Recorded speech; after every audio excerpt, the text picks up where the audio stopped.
ছাদ বাগানে স্ট্রবেরির ক্ষেত। দর্শক, এখন কিন্তু অনেকে আমরা শখ করে স্ট্রবেরির গাছ এনে বসাই, সেই গাছে আবার ভালো পরিমাণে ফলনও হয়।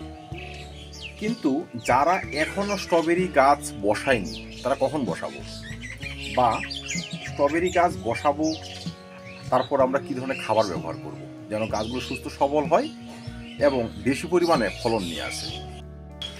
তো দর্শক, আজকের এই ছোট্ট ভিডিওতে থাকবে স্ট্রবেরি চাষ নিয়ে A to Z আলোচনা।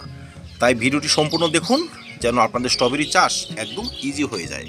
দর্শক, স্ট্রবেরি গাছ কিন্তু শীতের সময় ফলন নিয়ে আসবে, তাই শীতের আগে কিন্তু গাছকে বসিয়ে কিছুটা বাড়িয়ে নিতে হবে। কারণ শীত চলে এলো, আমি গাছ বসিয়ে দিলাম, সঙ্গে সঙ্গে ভালো পরিমাণে ফলন হবে, সেসব ভাবলে কিন্তু হবে না। যারা এখন স্ট্রবেরি গাছ কিনে নিয়ে আসবেন বা মাদার প্লান্ট থেকে চারা তৈরি করবেন, এমন আপনারা কিন্তু 4 থেকে 5 ইঞ্চি বা সর্বাধিক 6 ইঞ্চি পটের মধ্যে গাছটি বসাতে পারবেন। যেমন আমার এই টবগুলো দেখুন, খুব ছোটো ছোটো টবই কিন্তু এগুলো। তো কোনো কোনো টব আবার একটু 8 ইঞ্চি হয়ে গিয়েছে, সে আমার কালেকশনে ছিল, আমি লাগিয়েছি। আপনাদের কালেকশন যদি না থাকে আপনারা 6 ইঞ্চি টব এনে বসাতে পারেন বা 4 ইঞ্চি টবও হয়ে যায়। যাই হোক, সম্ভব হলে এই মাসের মধ্যেই কিন্তু আপনারা স্ট্রবেরি চারা এনে ফাইনাল টবে বসিয়ে দেবেন। এবার দেখে নেওয়া যাক স্ট্রবেরি গাছের জন্য পারফেক্ট মিডিয়া বা মাটি আমরা কিভাবে প্রস্তুত করব।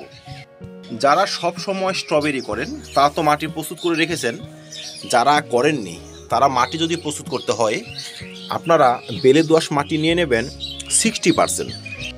যদি আপনি 10টি টবের জন্য মাটি প্রস্তুত করেন সেখানে আপনি তার 60% নিয়ে নেবেন সাধারণ গার্ডেন সয়েল বা বেলে দোআঁশ মাটি, আর গোবর সার নিয়ে নেবেন 30%। আর 10%-এর মধ্যে 10টি টবের মধ্যে আপনি অন্ততপক্ষে 20 গ্রাম সর্ষের খোল নিয়ে নেবেন, 10 থেকে 20 গ্রাম নিম খোল নিয়ে নেবেন, 10 গ্রাম পরিমাণে 10-26-26 নিয়ে নেবেন এবং 10 গ্রাম পরিমাণে অনুখাদ্য নিয়ে নেবেন, জৈব দানা অনুখাদ্য। হাড় গরু নিয়ে নেবেন 20 গ্রাম, শিং চাচা নিয়ে নেবেন 20 গ্রাম, কাঠকয়লা পুরনো ছাই যদি থাকে সেটিও নিয়ে নেবেন 20 গ্রাম। অনেকের হাতে আবার ভার্মি কম্পোস্ট থাকে, আপনারা সেটিও নিয়ে নিতে পারেন। কোকোপিট থাকলে সে 2-3 মুঠি নিয়ে নিতে পারেন। এই উপাদানগুলো মাটির সঙ্গে ভালোভাবে মিশিয়ে নেবেন, আগে মিশিয়ে নিয়ে রোদ্রে ভালো করে শুকিয়ে নেবেন, বা মাটির সঙ্গে মিশিয়ে জলের ছিটে দিয়ে কোথাও ঢেকে রাখবেন 15 দিন বা 10 দিন। তারপর রোদ্রে ভালো করে শুকিয়ে টব ভরে চারা কিন্তু এনে বসাতে পারবেন। টবের চাষিরা সব সময় কিন্তু জৈব পদ্ধতিতে করার চেষ্টা করবেন। স্ট্রবেরি গাছ খুবই সেন্সিটিভ গাছ, অত্যাধিক রাসায়নিক খাবার ব্যবহার করার সঙ্গে সঙ্গে শিকড় পচে যাবে, গোড়া পচে যাবে, ফলন কিন্তু পুরোপুরি মার খেয়ে যাবে। 3 নম্বরে হচ্ছে স্ট্রবেরি গাছের কিছু অসুখ বিসুখ বা রোগ পোকা। স্ট্রবেরি গাছ যে অসুখের জন্য সব থেকে বেশি নষ্ট হয় সেটি হচ্ছে ছত্রাকের আক্রমণ। স্ট্রবেরি গাছের গোড়াকে আপনি ধরে দেখবেন এইভাবে, কিছু কিছু গাছে কিন্তু পচনজনিত সমস্যাটি রয়ে গেছে, বা মাটিতে যদি একটু জল বেশি থাকে সেক্ষেত্রে কিন্তু শিকড় পচে যায়, গোড়া পচে যায়, গাছ ঢলে পড়ে এবং মারা যায়। এই ধরনের সমস্যা যেন না আসে টবের মাটি সামান্য মশার রাখবেন, কিন্তু পেঁচে কাদা করে জল দেবেন না। 2 নম্বর হচ্ছে চারা বসানো থেকে প্রতি 10 দিনে আমাদের কিন্তু ছত্রাকনাশক এবং খুব লো ডোজের কীটনাশক স্প্রে করতে হবে। সেক্ষেত্রে আপনি অ্যান্টাকল ব্যবহার করতে পারেন এবং টাফগড় রোগার বা নিম তেল স্প্রে করতে পারেন। যেটাই করেন খুব সামান্য ডোজে ছত্রাকনাশক এবং কীটনাশক স্প্রে করবেন। এতে গাছ থাকবে সুস্থ, সতেজ এবং এমন ঝলমলে। আমার গাছগুলো দেখুন, খুব সুন্দর গাছ হয়েছে। কিছু কিছু গাছ আমার এখনো বসানো হয়নি, এই গাছগুলো, এগুলো কিন্তু আমার নিজের তৈরি করা গাছ। আমি এই পদ্ধতিতেই বসাবো, এই পদ্ধতিতেই পরিচর্যা সার। 4 নম্বরে হচ্ছে স্ট্রবেরি গাছ এমন শেডের নিচে রাখতে হবে এখনও, কারণ এখনও নভেম্বর মাস পড়েনি। নভেম্বর মাসের পর থেকে বা নভেম্বর মাসের মাঝামাঝি থেকে কিন্তু আপনারা ডাইরেক্ট সানলাইট এনে রাখবেন, কারণ এখনও আমাদের উত্তরবঙ্গে এমন টেম্পারেচার বেড়ে যায় যে গাছ কিন্তু নষ্ট হয়ে যেতে পারে। স্ট্রবেরি গাছ হচ্ছে শীতকালীন ফসল, শীতের দেশের গাছ। আমাদের আবহাওয়ায় যদি বাঁচিয়ে রাখতে চান এমন গ্রিন নেট প্রয়োজন। অত্যাধিক হিট গাছ সহ্য করতে পারে না, এবং কোনোভাবেই কিন্তু গাছ ছাদের টাচে রাখবেন না। আমি যখন এক স্ট্রাকচার বানিয়ে দিয়েছি, ইট দিয়ে কাঠ দিয়ে তার উপর রেখেছি, দেখাচ্ছি ভালো করে, এই যে এইভাবে স্ট্রাকচার বানিয়ে উপর রেখেছি, আর তার ফলেই কিন্তু গাছগুলো এমন ঝকঝকে। এখানে দেখুন এই লোহার স্ট্রাকচার বানিয়ে দিয়েছি, তারপর টবগুলো কেমন ঝুলিয়ে দিয়েছি। এই গাছগুলো কিন্তু বেশ সুস্থ এবং সতেজ। 5 নম্বরে হচ্ছে স্ট্রবেরি গাছের সার প্রয়োগ বা খাবার দাবার।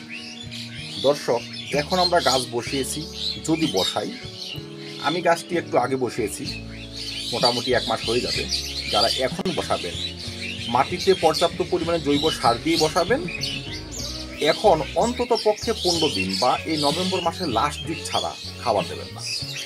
নভেম্বর মাসের লাস্টে দিয়ে কিন্তু আপনি খাবার দেবেন, সেখানে সামান্য মিশ্র খাবার সঙ্গে সঙ্গে পটাশিয়াম সমৃদ্ধ খাবার হতে হবে। সে আপনি অর্গানিক দেন, রাসায়নিক দেন। রাসায়নিক দিলে আপনার খাদ্যটি এমন হতে পারে, আপনি 10-26 নিয়ে নেবেন, 1 লিটার জলে মাত্র 2 গ্রাম গুলে অল্প অল্প করে টরমাটিতে ফেলে দিয়ে যান। যদি আপনার গাছের কালেকশন বেশি থাকে, সেক্ষেত্রে আপনি 10 লিটার জল নিয়ে নিলেন, 20 গ্রাম 10-26 নিয়ে নিলেন, ভালো করে গুলে, মানে যেটুকু টবে ধরবে আর কি, ওই 1 গ্লাস করে দিয়ে যান।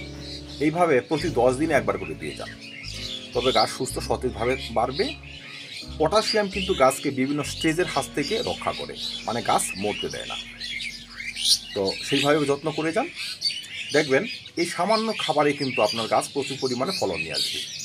যারা এখন ভালো পরিমাণে জৈব খাবারযুক্ত মাটি তৈরি করতে পারবেন না, পরবর্তীতে তারা কি করবেন, সর্ষের খোল নিয়ে নেবেন 1 মুঠি, সঙ্গে অল্প একটু পেঁয়াজের খোসা নিয়ে নেবেন, অল্প একটু কলার খোসা নিয়ে নেবেন। এই ধরনের উপাদান 10 থেকে 15 দিন পচাবেন। কিচেন থেকে বেরোনো সবজির খোসাও দিতে পারেন সঙ্গে। 10-15 দিন পচিয়ে সেখানে 10 গ্রাম বা 15 গ্রাম 10-26-26 গুলে অল্প করে টরমাটিতে দিয়ে যান। 10 দিন ছাড়া ছাড়া দিয়ে যান, গাছ এমন ঝকঝকে থাকবে, প্রচুর পরিমাণে কিন্তু ফলন নিয়ে আসবে। সর্বশেষ হচ্ছে, গাছ যখন বড় হয়ে যাবে তখন কিন্তু আমাদের মালচিং করতে হবে। মালচিং এই জন্য করতে হয় যেন আগাছা তৈরি না হয়, বা টবের মাটি একদম শুকিয়ে কাঠ না হয়ে যায়। মালচিং সিস্টেমটি এমন হচ্ছে, আপনি শুকনো পাতা নিলেন বা খড় নিলেন, কেটে টবের চারধারে এমন ছড়িয়ে দিন, মানে মাটিটা ঢেকে দিন। এই মালচিং করার একটা সুবিধা হচ্ছে, আপনাকে বারবার টবের মাটিতে খোঁচাতে হবে না, বা আগাছা পরিষ্কার করতে হবে না। যেমন এই যে আগাছা জন্ম হয়েছে, করতে হবে না, আগাছা কম পরিমাণ তৈরি হবে। কিন্তু জল ব্যবহার করার আগে মালচিং একটু তুলে দেখতে হবে টবের মাটি মশার ভাব রয়েছে কিনা। যদি মশার ভাব থাকে, জল দিতে পারবেন না। যাই হোক, মালচিং করলে আরেকটি সুবিধা হচ্ছে, এই যে পাতাগুলো স্ট্রবেরি গাছের, এই পাতাগুলো যখন মাটিতে ঠেকে থাকবে, পাতাতে ছত্রাক লাগবে, পাতা পচে যাবে, এবং যখন ফুল আসবে, ফল আসবে, তারাও যদি মাটিতে থেকে থাকে পচে যাবে। তো মালচিংয়ের উপর থেকে থাকলে পচবে না। তো এই প্রসেসে কিন্তু আপনারা ভালো পরিমাণে স্ট্রবেরি চাষ করতে পারবেন। তো দর্শক, সঠিকভাবে যদি আমরা পরিচর্যা সারতে পারি, আমাদের প্রতিটা স্ট্রবেরি গাছ কিন্তু ভালো পরিমাণ ফলন নিয়ে আসবে। স্ট্রবেরি গাছ ফলন নিয়ে আসে জানুয়ারি লাস্ট, ফেব্রুয়ারির দিকে, মানে শীতটা প্রায় যায় তেমন অবস্থাতে। যদি আমাদের পরিচর্যা সঠিক হয়, হয়তো কিছু আগেও চলে আসতে পারে। একটি গাছ থেকে প্রায় 1 কেজি পরিমাণ স্ট্রবেরি পাওয়া কিন্তু সম্ভব। আর ছাদ বাগানের একটি মডার্ন ফসল হচ্ছে স্ট্রবেরি, যার যত্ন প্রয়োজন হয়, কিন্তু যদি যত্ন সঠিক করতে পারি, ফলনও কিন্তু খুব ভালো হয়। তো যাই হোক দর্শক, যারা স্ট্রবেরি গাছ আনবেন, এখন নার্সারি কিনে নিয়ে আসতে পারেন, বা মাদার প্লান্ট যদি থাকে সেখান থেকে অবশ্যই তৈরি করে নিয়েছেন।